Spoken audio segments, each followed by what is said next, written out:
Hello friends, I hope you are well. TechManPat here. Today we're talking about NBN SkyMaster versus Starlink. This video has been a long time coming. If you want to see more coverage of the NBN and Starlink, check out the rest of the videos below. Today, I want to compare Starlink and SkyMaster, the two satellite internet options available in Australia as of today. So strap in and let's see which one is better. Make sure you like this video if you did, and subscribe to support us. Let's roll the intro.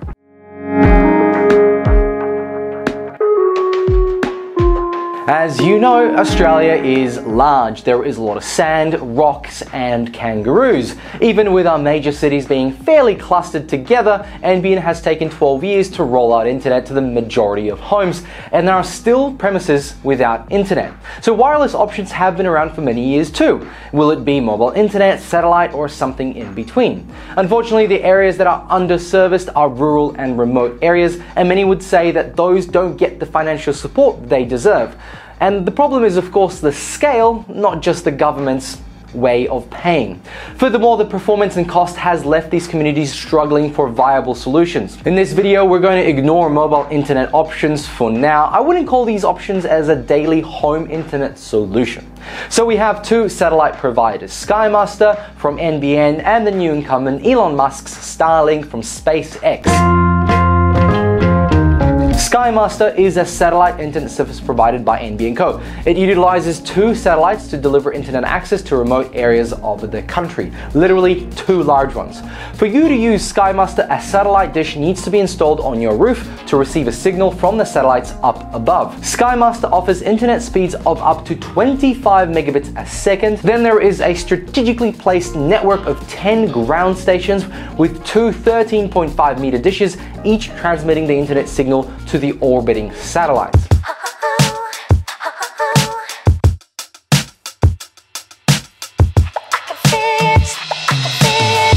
Then we have Starlink. Starlink is a satellite internet provider owned by SpaceX, led by Elon Musk. It operates globally, not just in Australia, and it is now the only alternative to SkyMaster, making it a two-horse race until Amazon ramps up their own satellite internet. One of Starlink's main advantages is that its satellite orbits the Earth at a lower altitude, allowing for faster speeds and lower latencies. But both platforms' target market is rural and remote areas, where access to traditional broadband options is limited. However, it may not be as cost competitive in urban areas where multiple wired and wireless internet options are typically available, hence I am not comparing it to metro areas. With that in mind, let's quickly talk about the main differences between SkyMaster and Starlink. As alluded to earlier, the main difference is actually just how far away the satellites are from the Earth. SkyMaster satellites are your traditional satellites, the golden eye of technology, sitting at high orbit around 36,000 kilometers and processing internet packets between the nearest ground station, which has the high-speed internet, and the stationary roof-mounted satellite dish in your home. Now, according to Wikipedia, the two NBN SkyMaster satellites service Australia are one of the largest in the world, and with a sizable cost to boot of around $2 billion, which includes the support needed to keep them flying. Ultimately, each satellite provides 80 gigabits per second throughput.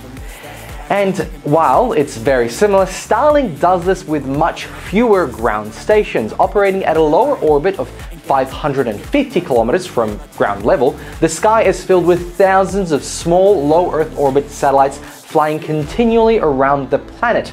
That, as a side note, burn up after 5 years, so not practically long lasting, and the environment might have some questions to Elon Musk about that.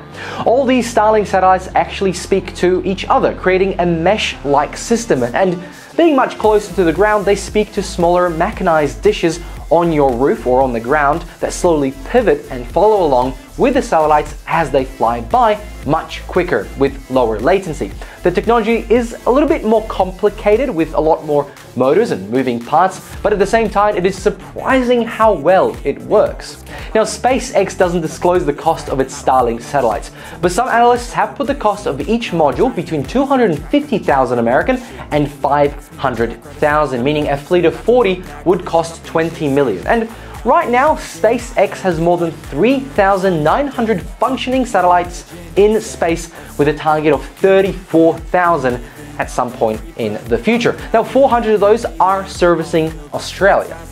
What I'm getting at is neither solution is cheap to deploy, but as far as one, there is a big price difference, 2 billion, 20 million, and it kind of benefits almost the entire planet, but creates a lot of space junk. Now, let's talk about the plans and pricing.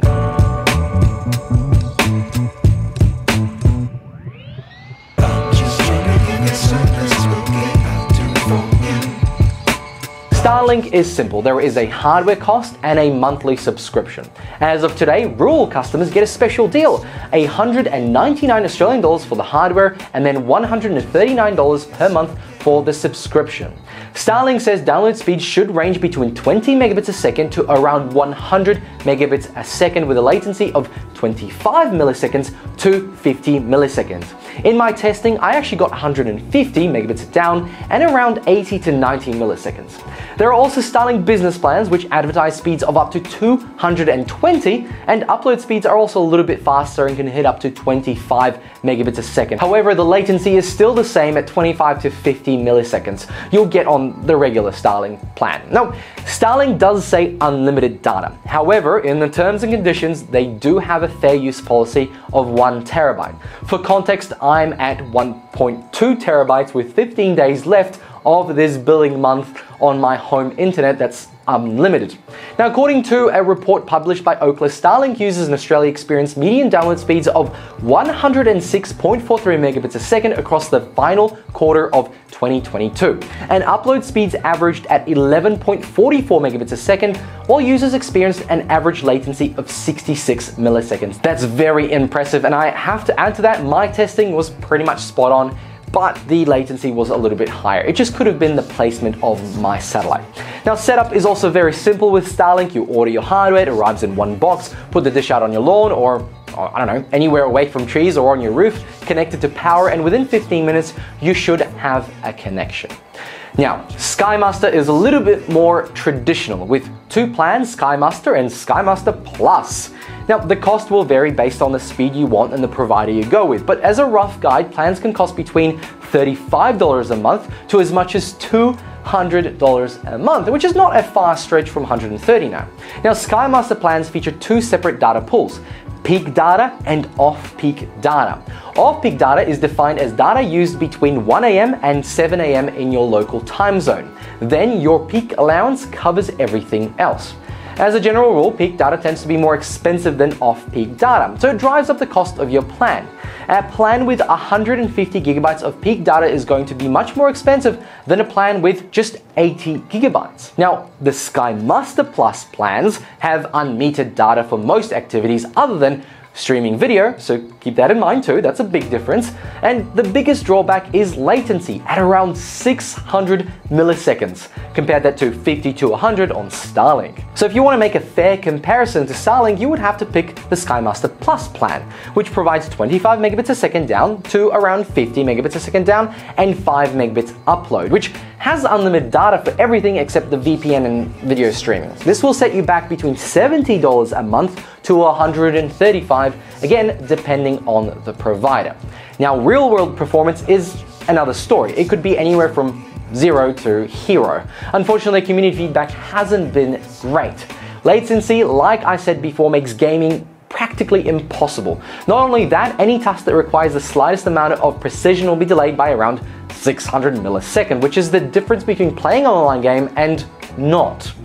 I tested online games with Starlink and it was great. I wouldn't be playing in the esports league, sure, but I didn't experience any glaring issues. Finally, SkyMaster, rather than charging excess data fees, the majority of the broadband providers offering satellite NBN services will throttle your download speed to 128 kilobits until the end of your billing month. Setup is generally free depending on the provider and contract. They will come to your home, install a dish at a particular date that suits them, which may not always be on your schedule. Now, as an answer to Starlink, SkyMaster announced a trial this year that will test the capacity and reliability of their satellite technology to deliver faster download speeds of up to 100 megabits a second for regional customers. If successful, and we don't know, the product will be made available to all customers across the satellite footprint at a price I'm sure will be competitive. I think at the high end, Starlink will outperform SkyMaster, no matter how you look at it. It comes down to usage levels. You see, SkyMaster kicks off at $35 a month to give you the most basic connectivity out on your rural property. And if you only use it to check your bank and emails, it will be enough. You might even watch the occasional YouTube video and maybe subscribe to TechManPat. If you're working remotely, as many people have since the global shift in remote work, have a few teenagers in the house, want to watch movies and or play video games, well, SkyMaster just won't cut it at the lower price plans, and Starlink starts to become the better option for those kinds of people. So ultimately it comes down to how much internet do you really need. However, this is only at the lowest end, the few customers, and as of the last 15 years, we've seen a massive shift with internet usage only going up. You need more speed and more bandwidth to stay connected with everything around you. Lastly, if you're a heavy internet user, it's an obvious choice, but let me summarize this. Let's take into account 3 factors for a consumer's decision: performance, price, and ease of use. In regards to price, I think it has the lowest weight of the 3, as some people will pay more for performance and pure access if nothing else is available. In this case, both the price of Starlink and SkyMaster are similar in the dollar figures at the top end. In the ease of use department, Starlink is a clear winner. It is user-friendly and does not require technicians to install. The app-guided setup is quick and easy and enables you to have internet connections within 15 to 20 minutes. Finally, performance. Luckily for Starlink, I guess it's a clear winner. Now, I know there are issues with stability across both systems, and some people talk about their terrible experiences on both SkyMaster and Starlink, but with a bit of research, it looks like both reliability and performance is on Starlink's side. Friends, thank you very much for watching. I hope this video helped you decide if SkyMaster or Starlink is the best solution for you. It really depends on your internet usage, but let me know your thoughts below. Let's chat there. Thanks for watching, like and subscribe, and I'll catch you all in another one. Bye!